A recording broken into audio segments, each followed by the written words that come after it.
What's up, everybody? Guess what time it is? It's time to try some new, by new I mean old Army rations. So we're going to go further back in time than I've gone before, and looking at more contents of the MCI or Meal Combat Individual. These came out kind of in their more or less final form, like in the late 50s, and were the kind of the base ration all the way through Vietnam up until like 1979, 1980, when it was replaced by the MRE. But the concept was kind of like a carryover from Korea and even World War II, which is, you got like a box with an accessory pack that had, matches and coffee and creamer and gum and all that kind of stuff. And then you had like several canned items, which usually included a B unit, meaning a bread unit, which had like crackers, cocoa, coffee, things like that, candy. And you had like your entree can and maybe some like separate spreads. So the majority of these, like if you get any, that's what they look like, right? Something happened to the entree can, which usually fails most of the time. So like in that case, or the one here I have is the pork steak.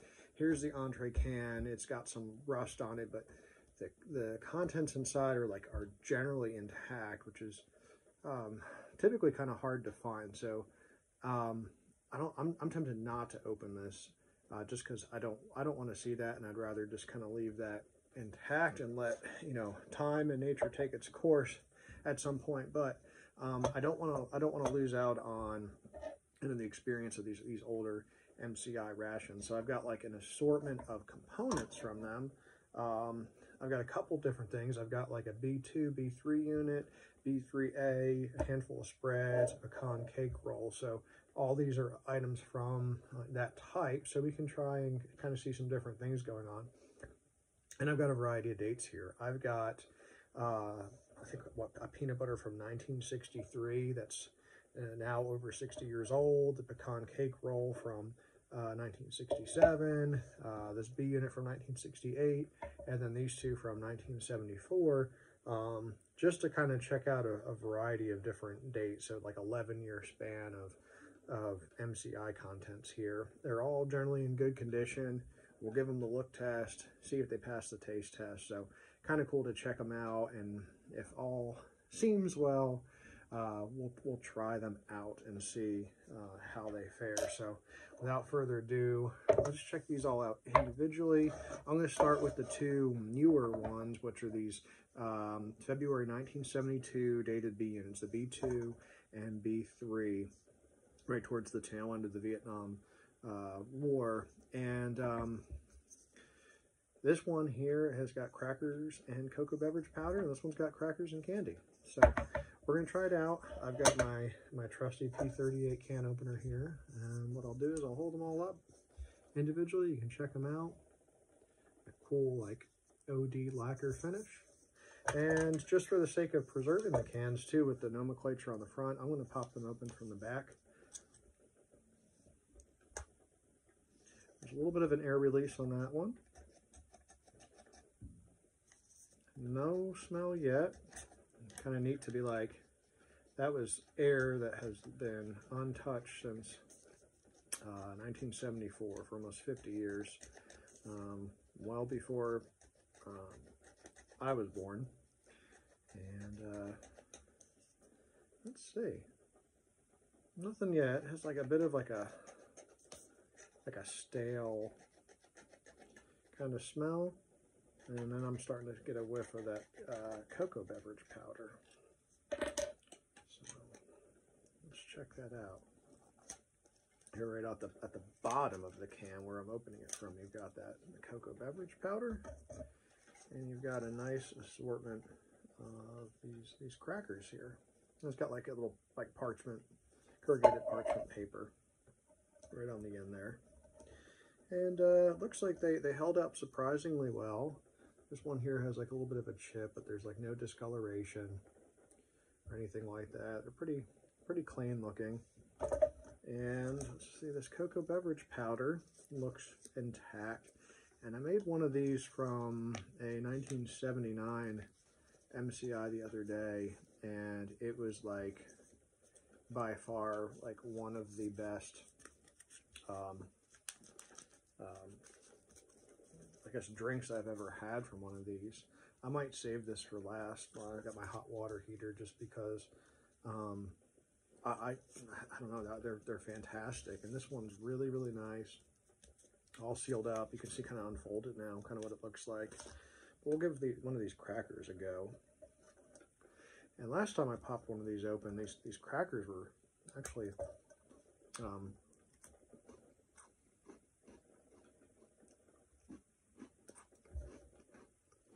of spoiled. These ones are much better. This is kind of what I was used to.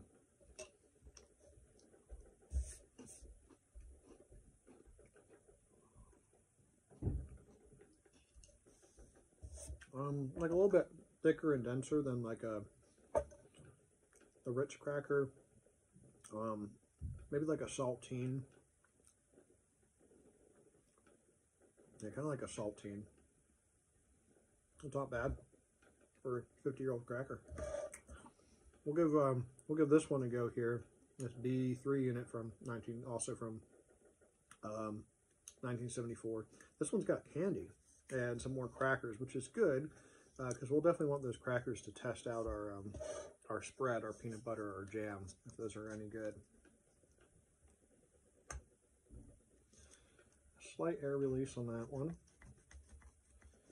And I'm going to open this one from the bottom as well.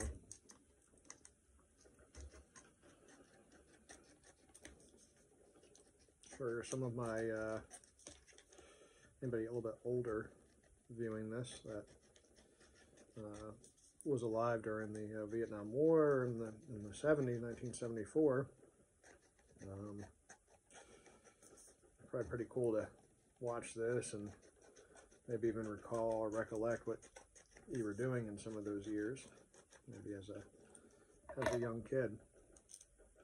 So this one's neat because it's actually got the crackers on the bottom. So you got this corrugated parchment piece here, and you kind of got the same crackers. And this one is from the same company, the Southern Packaging Store and Storage Company, from the same year. So it's neat to see kind of that variation, but the crackers look exactly the same.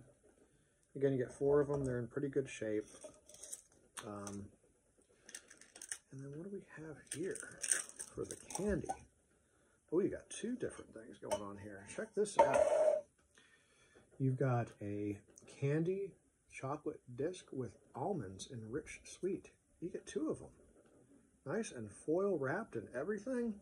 That's pretty cool that they're the same, and they're pretty much look like they're in the same condition as each other. So what the cool thing is, I can actually take these and set like kind of a whole set aside for display with one of those cans, which is cool. It gives us the opportunity to check out these contents with at the same time kind of creating a little mini display, because you know what person doesn't want a bunch of old crackers sitting on a shelf somewhere? I sure do. All right, I'm unwrapping this chocolate disc, and really like very, very shiny foil, and you can see it there. There isn't any kind of discoloration or anything. Doesn't smell like anything. I hesitate a little bit just because of the tendency of anything with like nuts or dairy in these older rations kind of like typically fall out first. They don't hold up, but I mean, it's usually like your pecans and like peanuts, but almonds I'm not so sure of. But I'm going to try to give a little bit of a nibble here.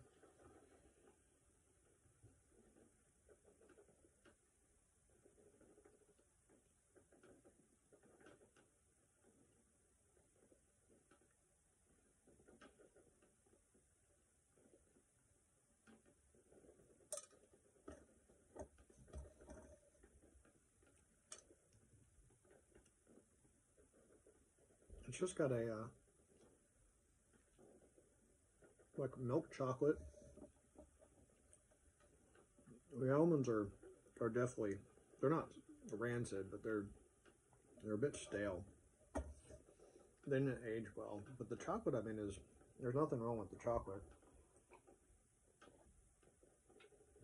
But the almonds have, you know, not held up well. They went pretty soft, and it's hard to place.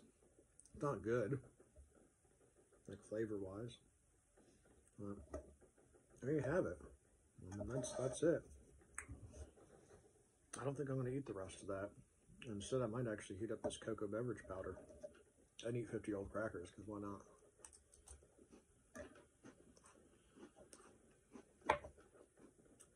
So, next up in our journey, we're going to go to January 1968, kind of towards the peak of the U.S. involvement in the Vietnam War.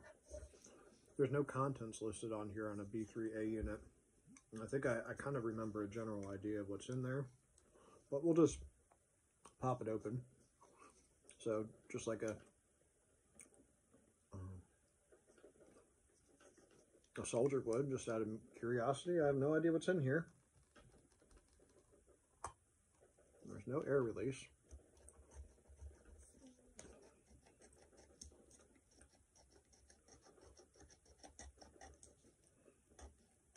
It's kind of cool. 1968. So this would be 55 years old this year. We're still about a year and a half away from landing on the moon and winning the space race, I guess we'll call it. Winning the space race. And yeah, I'm sure there's a lot of other things happening in 1968. Major historical and social changing events. All right, so you've kind of got the same layout that we've seen already. We've got our 4 crackers, and in here we've got something a little bit different though. We've got nope, it's the same thing. The candy coated chocolate disc, sweet milk with almonds. And I believe that's exactly the same nomenclature on here. Well, this is candy chocolate disc with almonds. This is sweet chocolate disc. Wow. And I'm sure that makes absolutely no difference in the contents or the survival rate of the almonds in there. So we're going to just kind of set those aside. Let me show you guys kind of what they look like there. Kind of the same kind of layout. They are made by Hershey's, by the way. Are these ones too?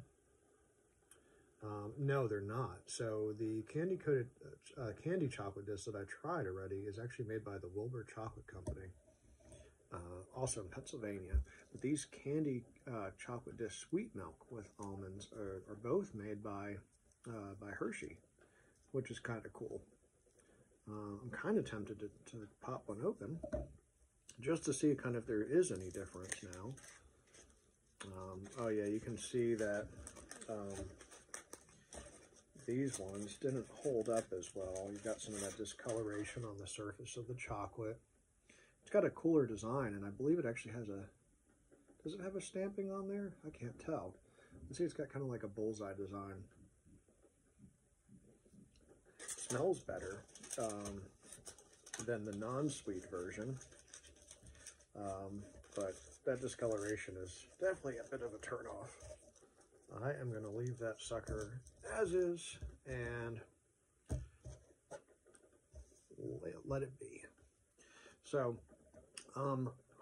we've got a couple of different things left to open here. We definitely want to check out these jams, peanut butter, and the pecan cake roll. And we'll get to those towards the end here. And this pecan cake roll was made by the American Bread Company, Nashville, Tennessee. It's dated, actually, it has an actual date on it versus just the year. It's November 23rd, 1967. It's not compromised in any way. It's got like a very little bit of seam of rust there on the edge and a dent there on the side. And these things, wow. Very, very loud I don't even know if the camera picked that up, but a very loud, long release of air. My assumptions here is that like some of that oxidation on the edge of the can just comes from the nearby entree can deteriorating in close proximity to it. That happened to a number of these cans. They're fine. The inside of the can is perfect, nice and shiny, brand new looking, and then the outside has some like discoloration or oxidation just from its neighboring can, causing that to happen. Boy, oh boy. Check out this very, very old pecan cake roll here in a second. Got like a little bit of grease paper here at the bottom. Yeah. It's hard to explain the smell. It's not bad. I don't think I'm gonna be able to get it out without breaking it. And it's a little bit hard, which is a shame. I don't want to break it if I don't have to. Let me get the rest of the bottom of this can off here, and I'll hold it up to the camera so you can see kind of the overall layout of it. You can see it. I mean, it just looks like some kind of a roll. It's wedged in there pretty tight, and as I'm kind of squeezing the sides of the can here to separate it, you can kind of see it breaking apart. So no matter what I do, I think this is going to be a mess, which is a shame. It would have been nice to see it kind of all intact here and uncompromised, but I don't think I'm going to be able to do that.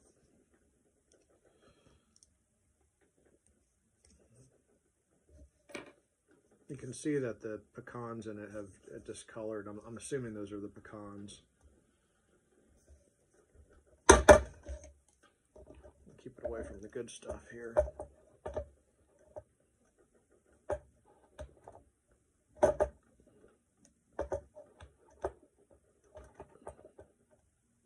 Now it's kind of like got like a little bit of like a cinnamon swirl to it. Check it out.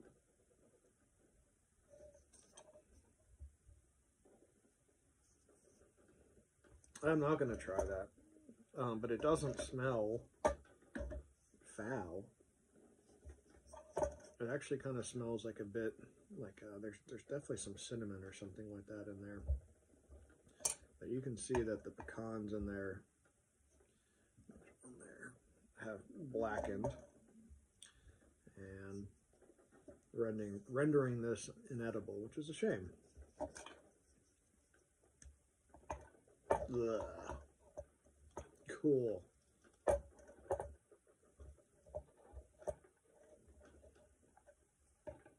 There's the top of it. I finally got that out.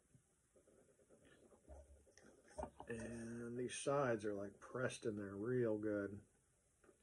Like dried out from the sides all the way around. The inside was fairly soft and palatable. You can kind of see it there, making a mess. But the can's in good shape. It's got a cool stamp. That'll look good on display.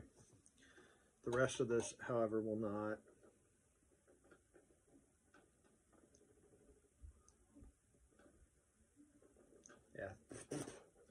Yeah. Yeah. It tastes like it smells. And it's, again, it's just like that. There's like a nice warm, like something baking in the oven, but also foul at the same time. So, sorry, pecan cake roll. Oh yeah, you can see a whole bunch of the kind of the rancid pecans there, like little dried up raisins or something. Ugh. Sorry, buddy. That's not for me. Cool. Well, anyway, not a total loss because we've got some here. We've got some peanut butter from 1967, July 1967. And we'll try some of that with our crackers, assuming that some of it's good. Here we go. No air release. I see peanut butter. I don't smell peanut butter. That could be a good or bad thing. I would hope that it would smell a little bit like peanut butter. This is fortified peanut butter, 1.5 ounces. It's made by Cinderella Foods in Dawson, Georgia. I know nothing about them. Feel free to look them up. Might still be there. It might be an abandoned building.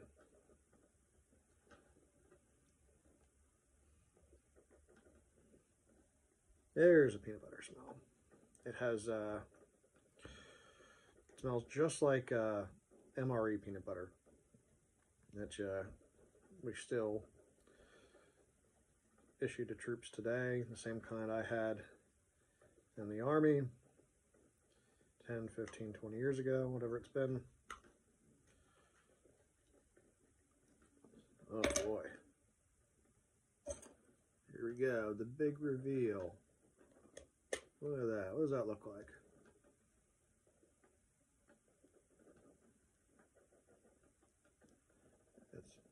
You would figure that peanut butter that old would kind of separate a little bit more than this one has.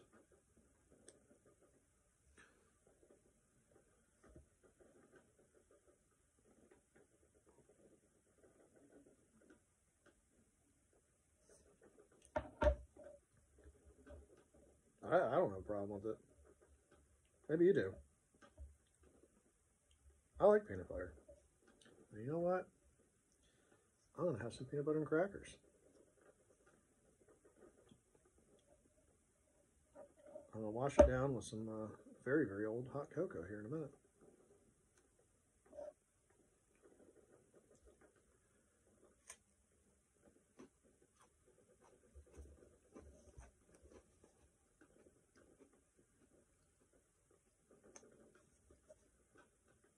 You know,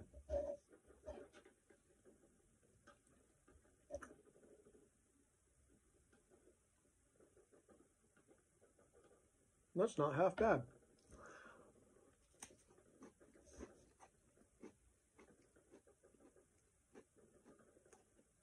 That is by far the oldest thing that I've ever eaten. Not the best. It's not bad. In fact, I'm going to go back for more.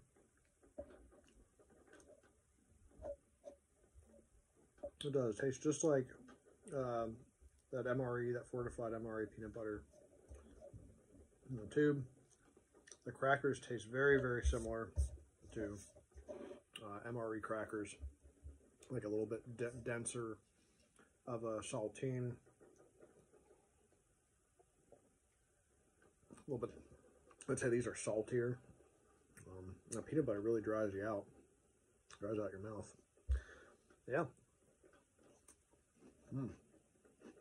Now we'll try some pineapple jam, which I'm terrified of to even look at. There's no date on this, but I'm assuming just because that lacquer finish, it is probably like late 60s, early 70s. Made by Balmer Foods in New Orleans. And I'm not a big fan of pineapple. Ugh. Why is it like jelly colored, like grape jelly colored? I figured pineapple jam would be like a yellow or an orange. This looks like squid ink. Gross. Does anybody here like pineapple jam? I didn't even know that was like a thing. Like, I don't know. And there's like grape and strawberry and stuff and apple. I don't know who would want pineapple jam. Why would you want to even try that?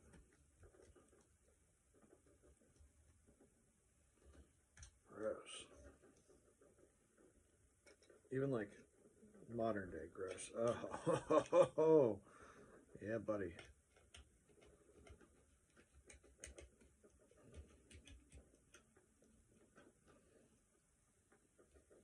It's just got old fruit smell.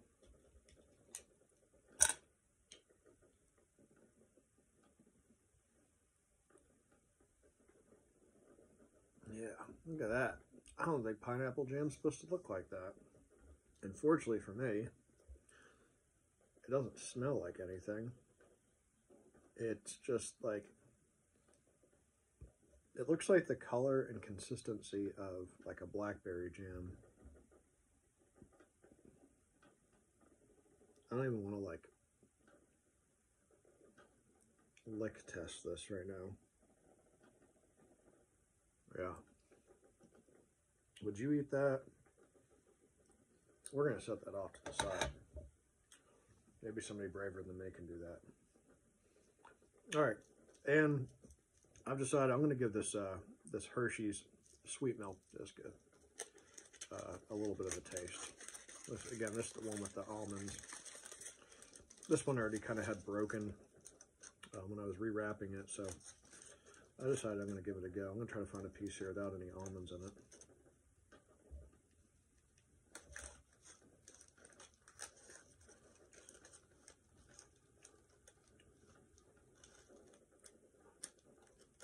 It's hard because the almonds are very small.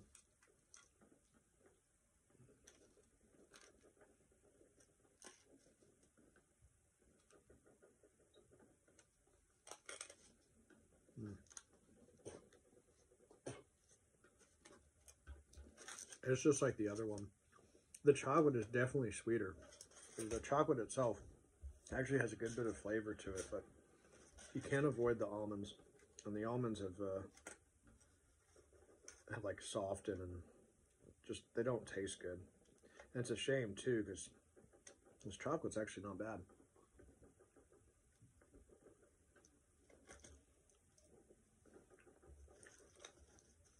That's like unmistakably Hershey's chocolate.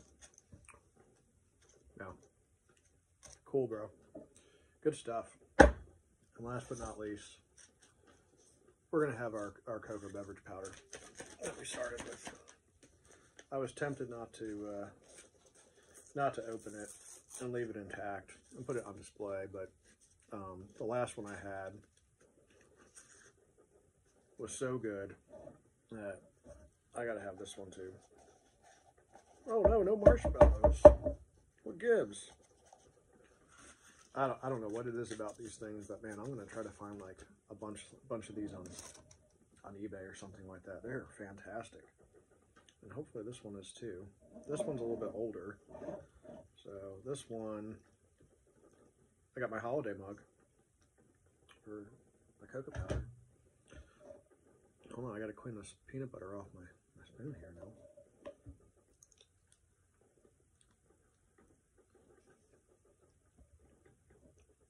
Hopefully this one is aged the same as the other. Definitely a lot more clumpy than the last one I made. This one it was from, I think, 1974. So we got some near 50-year-old hot cocoa right here.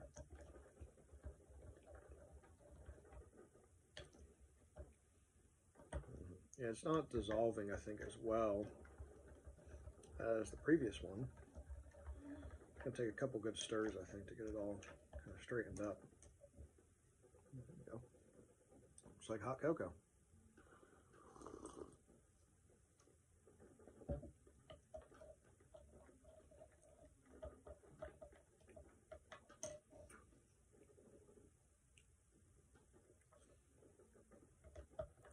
Good. Good stuff.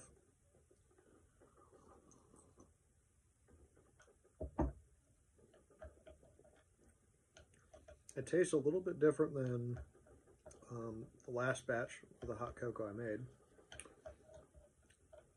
I can't explain why or what's different about it.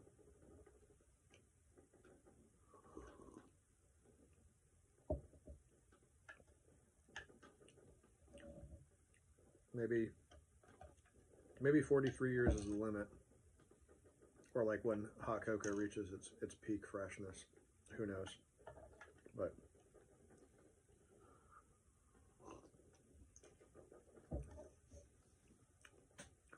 yeah, it's not bad. So that's it. We ate food that was 55 years old, and got to experience, I think, what soldiers in the Vietnam War had available. And the cool thing is, you know, we've got all these awesome cans here that we opened from the back. Great display items here. We got some crackers that stayed remarkably intact for display too. And yeah, I'm pretty excited about that. My next goal is to kind of even take a step further back and find some rations from like the just post-Korea or in the Korean War, when very similar to this type, they were using what we called a combat action ration or a food packet individual assault during the Korean War and just after the Korean War. So had to find some edible components for that and give that a try. But so far I feel good. I don't feel sick.